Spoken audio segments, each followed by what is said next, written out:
The book of Acts, chapter 10. There was a certain man in Caesarea called Cornelius, a centurion of the band called the Italian band. Okay. A devout man and one that feared God with all his house, which gave much alms to the people and prayed to God always. He saw in a vision, evidently, about the ninth hour of the day, an angel of God coming into him and saying unto him, Cornelius. And when he looked on him, he was afraid and said, What is it, Lord? And he said unto him, Thy prayers and thine alms are come up for a memorial before God. And now send men to Joppa and call for one Simon, whose surname is Peter. He lodged with one Simon, a tanner, whose house is by the seaside. He shall tell thee what thou oughtest to do.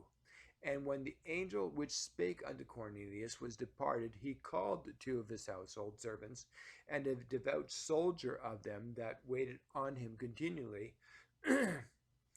And when he had declared all these things unto them, he sent them to Joppa.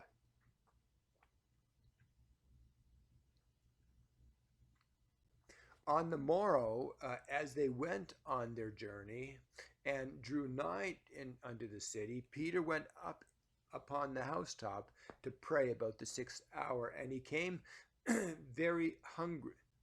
And he became very hungry and would have eaten, but while they made ready, he fell into a trance, and saw heaven open, and a certain vessel descending unto him, as it had been a great sheet knit at the four corners, and let down to the earth,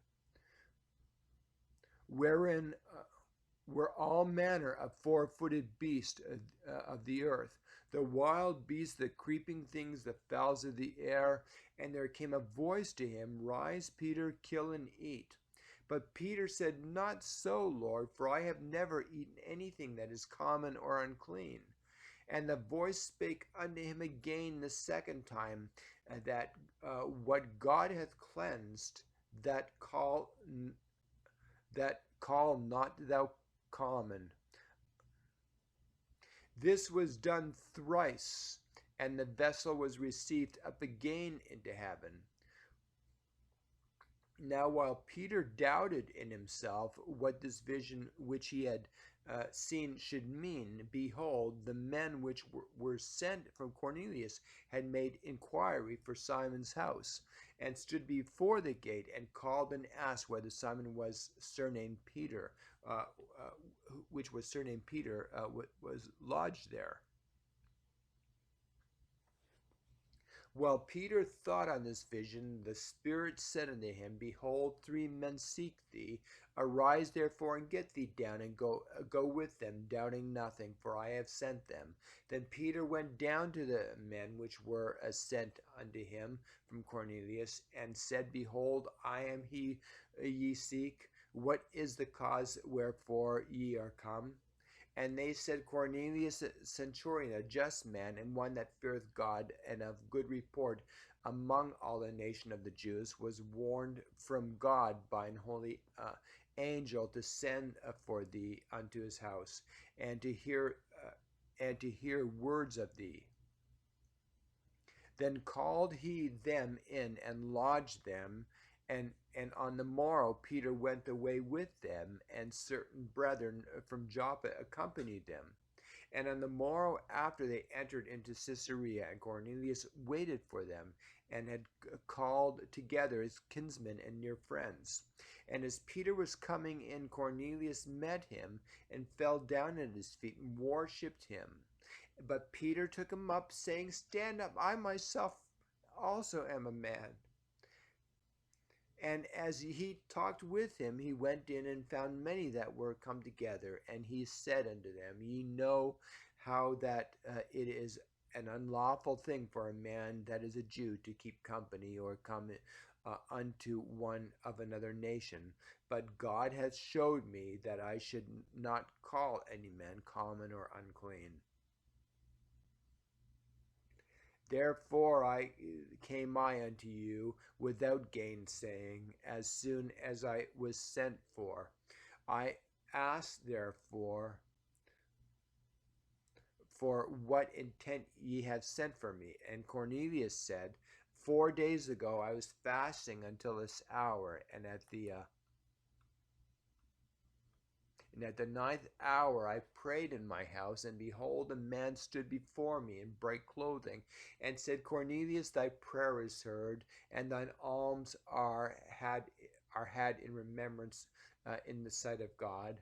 Send therefore to Joppa, and call hither Simon, whose surname is Peter. He is lodged in the house of one Simon a tanner by the seaside, who when he cometh shall speak unto thee.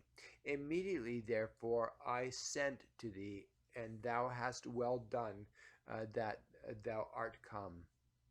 Now therefore are we all here present before God, to hear all the things that are commanded thee of God.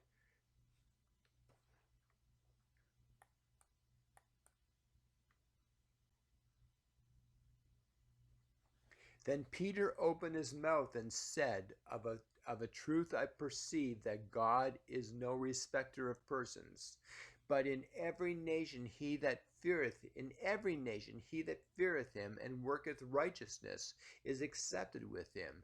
The word which God sent unto the children of Israel, preaching peace by Jesus Christ, he is Lord of all. That word, I say, ye know, which was published throughout all Judea.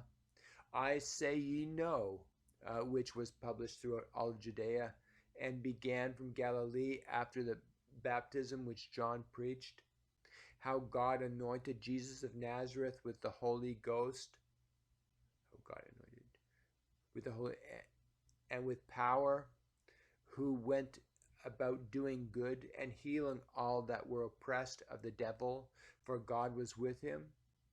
And we are witness of all things which he did both in the land of the Jews and in Jerusalem, whom they slew and hanged on a tree. Him God raised up the third day and showed him openly, not to all people, but unto witnesses chosen before God, even to us who did eat and drink with him after he rose from the dead.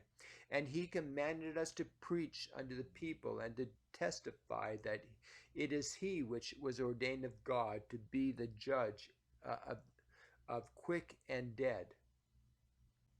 To him gave all the prophets witness, that through his name whoever believeth in him shall receive remission of sins. While Peter yet spake these things, the Holy Ghost fell on him, on them which heard the word, and they of the circumcision which believed were astonished, as many as came with Peter, because that on the Gentiles also was poured out the gift of the Holy Ghost. For they heard them speak with tongues and magnify God. Then answered Peter, Can any man forbid water that these should not be baptized, which have received the Holy Ghost as well as we? And he commanded them to be baptized in the name of the Lord, and prayed they him to tarry certain days.